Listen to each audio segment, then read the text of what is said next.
Hey, hello Bio, and welcome to our last video for the rest of the year, and it is called Patterns of Evolution Part 2. So if you remember, we're looking at the theme of macroevolution, which is a large-scale evolution, and all the different types that kind of fall into it, all the patterns that make it up. And we ended with adaptive radiation, being that it's just one small group of animals, giving rise to multiple different groups of animals. So now we're going to continue on with our next form of evolution, which is called convergent evolution. So what convergent evolution is explained by is that different organisms will undergo adaptive radiation in different places or at different times, but in similar environments. So this is our big thing, is that they live in similar environments. So these are all different unrelated organisms, and they undergo adaptive radiation. They're in different places on the world, however, their environments are very similar. So since they're in similar environments, the processes by which, again, these unrelated organisms, they come to resemble one another is called convergent evolution. So these are when things that have nothing to do with one another, they don't share any of the same genes, they're not related whatsoever, however, they come to resemble one another. And so in the example that we give is sharks, dolphins, seals, and penguins. None of these are related. The closest would be the dolphins and the seals, because those are both mammals. However, we have a fish, a mammal, and a bird all have similar streamlined body types because they all have been exposed to the similar environment of living in water. And so they have evolved structures that are similar to one another, and they have similar shaped bodies. However, they are not related to each other really whatsoever. Again, the dolphins and the seals would be the closest, but really they are not. They're pretty far apart on the evolutionary tree of mammals. And so structures that look and function similarly but are made up of different parts that do not share a common evolutionary history are called analogous structures. And so a dolphin's fluke, which is what the term for like the tail fin of a dolphin, and a fish's tail fin, they're analogous structures. They both serve the same purpose. They're both used to provide thrust for swimming. However, when you go back looking at evolution, the evolution of a dolphin's tail fin and the fish's tail fin are nothing related to one another. They're completely different structures, so therefore they are called analogous structures. And so then our next theme within macroevolution, our next pattern, is called coevolution. And this occurs because sometimes organisms are closely connected to one another by ecological interactions, so they will then evolve together.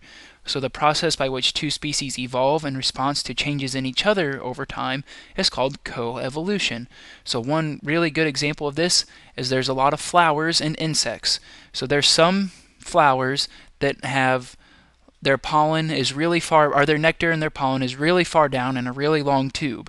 And the only moth, or the only insect that can pollinate them, is this moth that has a huge mouth part that can actually go all the way down in, get the nectar, get the pollen, move on to the next flower, and pollinate it. So these two things, they've evolved in response to one another, and that is called coevolution. So the famous example of coevolution is some various insect species and flowers.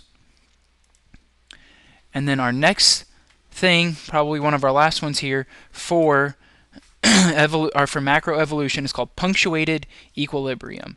And equilibrium is kind of the balance term, and so where everything's equal, so we're going to get to what this means. So Darwin felt that biological change was slow and steady, and this is an idea known as gradualism.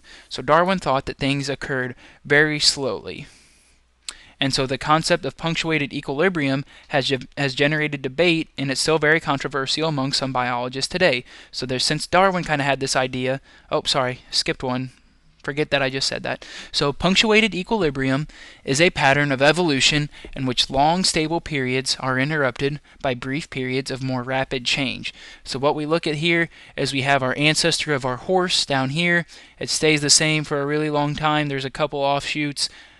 And then all of a sudden, we have a bunch of change right here. A bunch of change, and then now our ancestral species looks like this. So then we stay kind of level, we stay even keel. Then all of a sudden, we have a big explosion. We have a change here, then we have a change here. We kind of have equal periods of time here, and then all of a sudden, we have our common horse of what it is today. So it's a punctuated equilibrium, again, being it's a pattern of evolution in which long, stable periods are interrupted by brief periods of more rapid change. And then now we can get to this side, is that the concept of punctuated equilibrium has generated debate and is still controversial among some biologists today. So there's a lot of things in this chapter that are really controversial because we weren't around to see a lot of this actually occurring. And evolution has often proceeded at different rates for different organisms at different times during the history of life on Earth.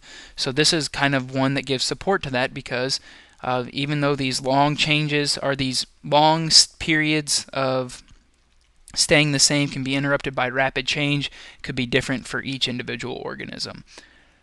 And so to finish up today, we're going to look at developmental genes and body plans. So this is our last concept in macroevolution to kind of tie back into our genetics.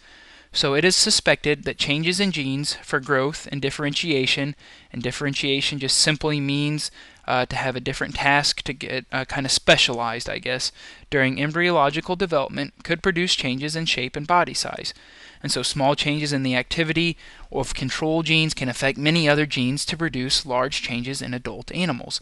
So just the smallest changes in genes early on can cause animals to look very different once they become a full-size adult.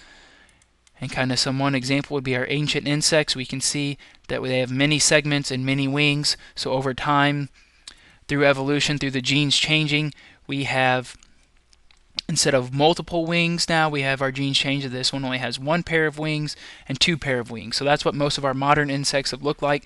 So just small changes in the genes early on have been passed down to now where our insects only have one or two pair of wings. And then small changes in the timing of cell differentiation and gene expression can make the difference between long legs and short ones, which is just another example. Instead of using wings, they use different legs. So that is it for Chapter 17, and this is our last video of the year, so let me know if you have any questions.